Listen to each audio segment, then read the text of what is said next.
নমস্কার প্রিয় দর্শক বন্ধুগণ, আজ আমরা জানতে চলেছি ভগবান শ্রীকৃষ্ণের মুখ নিঃসৃত সেই বাণী, যে বাণী শ্রীমদ্ ভাগবত গীতা নামেই পরিচিত।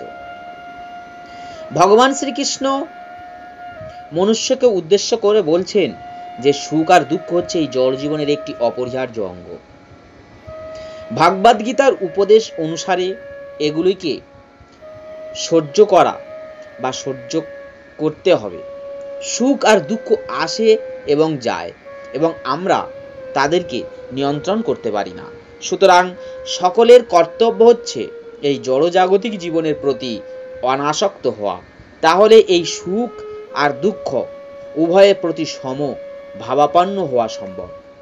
সাধারণত যখন আমরা আমাদের কাম্য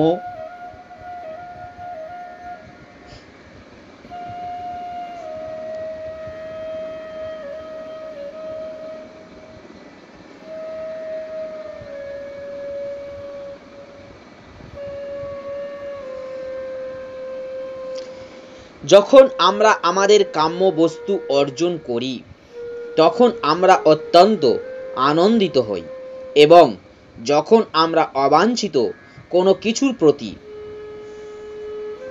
আসক্ত হই তখন দুঃখিত হই।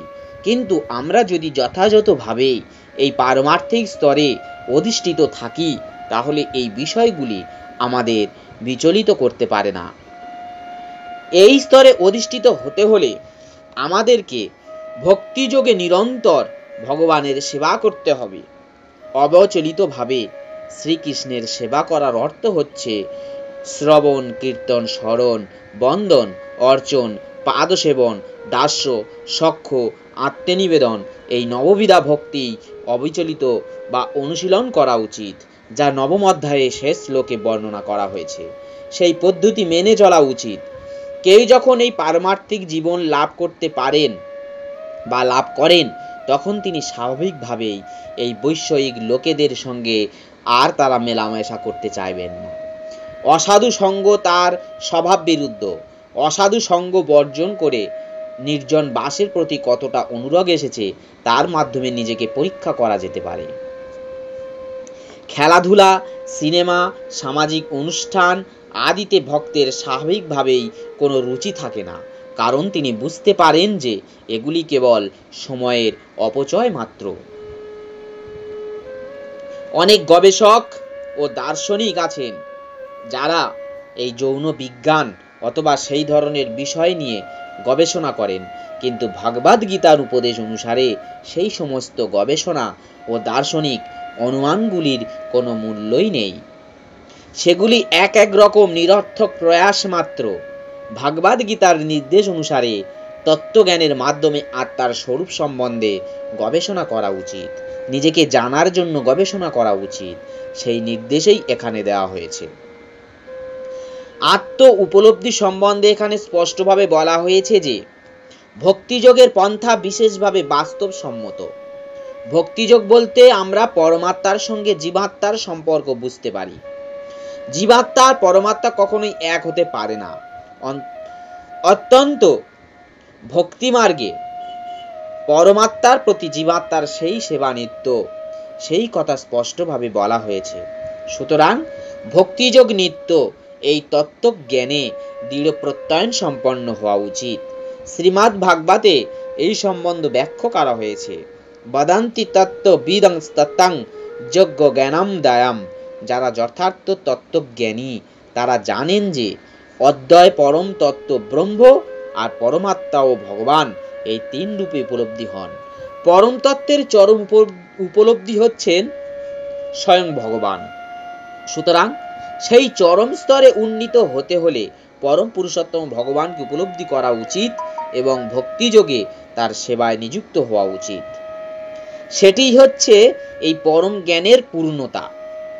আর অমানিত্য থেকে শুরু করে পরম তত্ত্ব, পরম পুরুষ ভগবানকে উপলব্ধি করার স্তর পর্যন্ত এই পন্থাটি একটি সিঁড়ির মতো, যেন একতলা থেকে শুরু হয়ে ছাদ পর্যন্ত উঠে গেছে। এখন এই সিঁড়িতে বহু লোক আছেন যারা একতলা, দুতলা অথবা তিনতলা আদিতে পৌঁছাতে গেছেন বা পৌঁছে গেছেন, কিন্তু যতক্ষণ পর্যন্ত না সর্বোচ্চ তলায় পৌঁছানো যাচ্ছে, যা হচ্ছে এই কৃষ্ণ উপলব্ধি, ততক্ষণ পর্যন্ত তারা জ্ঞানের সেই নিম্ন পর্যায়ে অবস্থিত। কেউ যদি ভগবানের সঙ্গে প্রতিদ্বন্দ্বিতা করে পারমার্থিক উন্নতি লাভ করতে চায়, তাহলে তার সেই আশা ব্যর্থ হবে। এখানে স্পষ্টভাবেই বলা হয়েছে যে অমানিত্য প্যাতি রেখে উপলব্ধি সত্যিই সম্ভব নয়। নিজেকে ভগবান বলে মনে করা আর মিথ্যা অহংকারের চরম প্রকাশ। প্রকৃতির কঠোর শাসনে জীব যদিও প্রতিনিয়তই পদদলিত হচ্ছে, তবুও অজ্ঞানতার প্রভাবে সে মনে করছে আমিই ভগবান। সেই জন্যই জ্ঞানের সূচনা হচ্ছে অমানিত্য। সকলের উচিত নম্র হওয়া এবং সর্ব অবস্থাতেই নিজেকে ভগবানের নিয়ন্ত্রণাধীন বলে মনে করা। পরমেশ্বর ভগবানের আধিপত্য স্বীকার না করে বিদ্রোহী হওয়ার ফলেই আমরা এই জড় প্রকৃতির অধীনস্থ হয়ে পড়েছি। এই তত্ত্বকে উপলব্ধি করে তার প্রতি দৃঢ় বিশ্বাস থাকা উচিত। জ্ঞান জাত্তাক প্রভাবামি যজ্ঞগ্রতা মৃতমস্নুতে অনাদিমত পারং ব্রহ্ম না সত্যনা সদুচ্যতে। আমি এখন জ্ঞাতব্য বিষয় সম্বন্ধে বলবো, যা জেনে অমৃতত্ব লাভ হয়। সেই জ্ঞেয় বস্তু অনাদি এবং আমার আশ্রিত, তাকে বলা হয় ব্রহ্ম এবং তা কার্য কারণের অতীত। পরমেশ্বর ভগবান এই ক্ষেত্র আর ক্ষেত্রজ্ঞ সম্বন্ধে ব্যাখ্যা করেছেন। তিনি ক্ষেত্রজ্ঞে জানবার পন্থাও ব্যাখ্যা করেছেন। এখন এখানে তিনি জ্ঞাতব্য বিষয় আত্মা ও পরমাত্মা উভয় সম্বন্ধে ব্যাখ্যা দিতে শুরু করেছেন। আত্মা আর পরমাত্মা এই উভয় ক্ষেত্রজ্ঞ সম্বন্ধে জানবার মাধ্যমেই জীবনে অমৃতের আস্বাদন করা যায়। দ্বিতীয় অধ্যায়ে ব্যাখ্যা করা হয়েছে যে জীব নিত্য। এখানে সেই তত্ত্ব প্রতিপন্ন করা হয়েছে। জীবের জন্ম তারিখ খুঁজে পাওয়া যায় না। পরমেশ্বর ভগবানের থেকে কিভাবে জীবাত্মার প্রকাশ হলো তার কোনো ইতিহাসও নেই, তাই তা অনাদি। বৈদিক শাস্ত্রে তার সত্যতা প্রতিপন্ন করে বলা হয়েছে নো জায়তে স্মৃয়তে বা বিপশ্চিত। দেহের জ্ঞাতার কখনো জন্ম হয় না বা কখনো মৃত্যু হয় না এবং সে পূর্ণ জ্ঞানময়। পরমাত্মা রূপে পরমেশ্বর ভগবান সম্বন্ধেও বৈদিক শাস্ত্রে বলা হয়েছে প্রধান ক্ষেত্রাজ্ঞপতি গৃণেশ, অর্থাৎ প্রধান ক্ষেত্রজ্ঞ এবং জড়া, এই জড়া প্রকৃতির তিনটি গুণের নিয়ন্ত্রণ। স্মৃতিশাস্ত্রে বলা হয়েছে দাসভূত হরেরেব নান্যস্যৈব কদাচন। জীব নিত্যকাল ধরে এই পরমেশ্বর ভগবানের সেবা করেই চলেছে। সেই কথা শ্রী চৈতন্য মহাপ্রভু তার উপদেশ বলিতে প্রতিপন্ন করেছেন। তাই এই শ্লোকে যে ব্রহ্মের উল্লেখ করা হয়েছে তা জীবাত্মা সম্বন্ধীয়। জীবাত্মাকে যখন ব্রহ্মা বলে উল্লেখ করা হয়, তখন বুঝতে হবে যে তা হচ্ছে বিজ্ঞান ব্রহ্ম, যার বিপরীত হচ্ছে আনন্দ ব্রহ্ম। আনন্দ ব্রহ্ম হচ্ছেন পরম ব্রহ্ম, আর পরমেশ্বর হচ্ছেন স্বয়ং ভগবান। সর্বত পানি পাদং তৎ সর্বতঃ খিসি রমখম সর্বত শ্রুতি মল্লকে সর্বমাবৃত তিষ্ঠতি। সূর্য যেমন অনন্ত কিরণ বিকিরণ করে বিরাজমান, পরমাত্মা বা পরমেশ্বর ভগবানও ঠিক তেমনই তার সর্বব্যাপ্ত রূপে এই পৃথিবীতে বিরাজমান। ব্রহ্মা থেকে শুরু করে ক্ষুদ্র পিপীলিকা পর্যন্ত সমস্ত জীবই তাকে আশ্রয় করে আছে। তার সেই সর্বব্যাপী রূপের মধ্যে অসংখ্য মস্তক, পদ, হস্ত, চক্ষু এবং অসংখ্য জীবাত্মাও রয়েছে। সবই পরমাত্মার মধ্যে ও উপরে বিরাজ করছে। তাই পরমাত্মা হচ্ছে এই পৃথিবীর সর্বব্যাপ্ত। কিন্তু জীবাত্মা কখনো বলতে পারে না যে তার হাত, পা, চোখ আদি সর্বব্যাপ্ত। তা কখনো সম্ভব নয়। যদি সে তা মনে করত, তবে তার অজ্ঞানতার ফলে সে এখনো বুঝতে পারছে না যে তার হস্তপদ সর্বব্যাপ্ত। কিন্তু যখন সে যথার্থ জ্ঞান লাভ করবে তখন অনুভব করতে পারবে যে তার এই চিন্তাধারা পরস্পর বিরোধী। তার অর্থ হচ্ছে যে এই জড়া প্রকৃতির দ্বারা আবদ্ধ হয়ে পড়ার ফলে জীব পরম সত্তা নয়, পরমেশ্বর জীবাত্মাই থেকে ভিন্ন। পরমেশ্বর ভগবান সীমা ছাড়িয়ে তার হাত বর্ধিত করতে পারেন, কিন্তু জীবাত্মা তা কখনোই পারে না।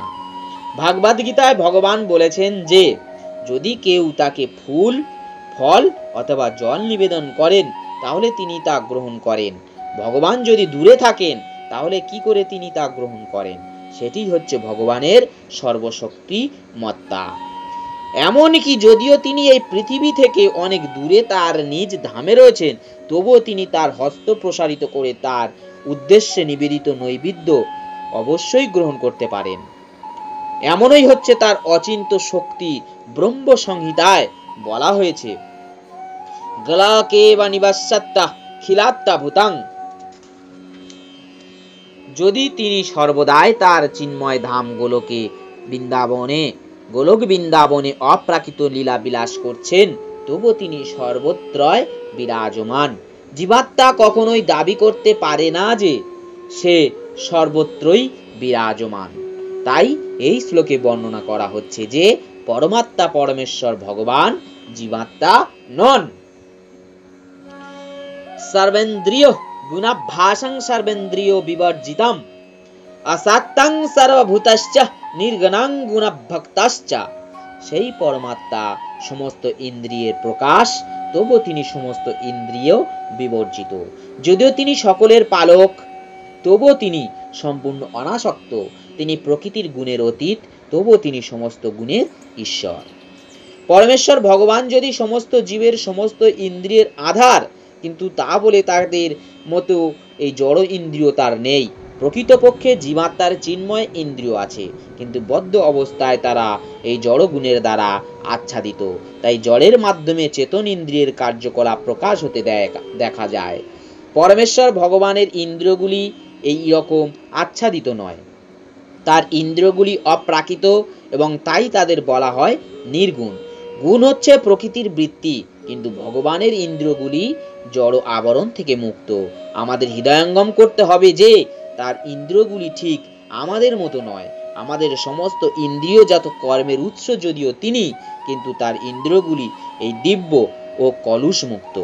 সেই কথা শ্বেতাশ্বর উপনিষদে আপানিপাদ যবন গ্রহিতা এই শ্লোকে খুব সুন্দরভাবে বর্ণিত হয়েছে।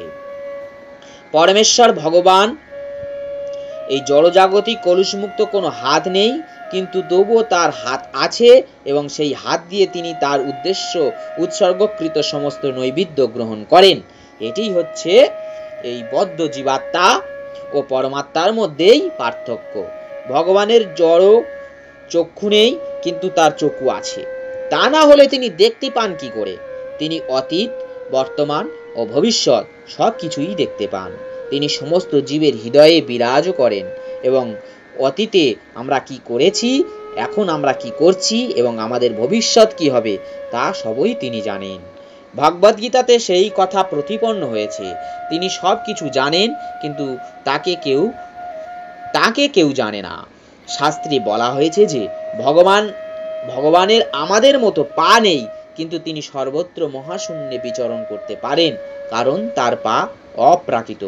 পক্ষান্তরে বলা যায় যে ভগবান নির্বিশেষ নন, নিরাকার নন, ব্যক্তিত্বহীন নন। তার চোখ আছে, পা আছে, হাত আছে এবং সব কিছুই আছে। যেহেতু আমরা ভগবানের বিভিন্নাংশ, তাই আমরা এই সমস্ত অঙ্গগুলি অর্জন করেছি, কিন্তু তার হাত, পা, চোখ ও ইন্দ্রিয়গুলি কখনোই জড়া প্রকৃতির দ্বারা কলুষিত হয় না। ভাগবত গীতায় আরো বলা হয়েছে যে যখন পরমেশ্বর ভগবান এই জড় জগতে অবতরণ করেন, তখন তিনি তার অন্তরঙ্গা শক্তির প্রভাবে তার স্বরূপে আবির্ভূত হন।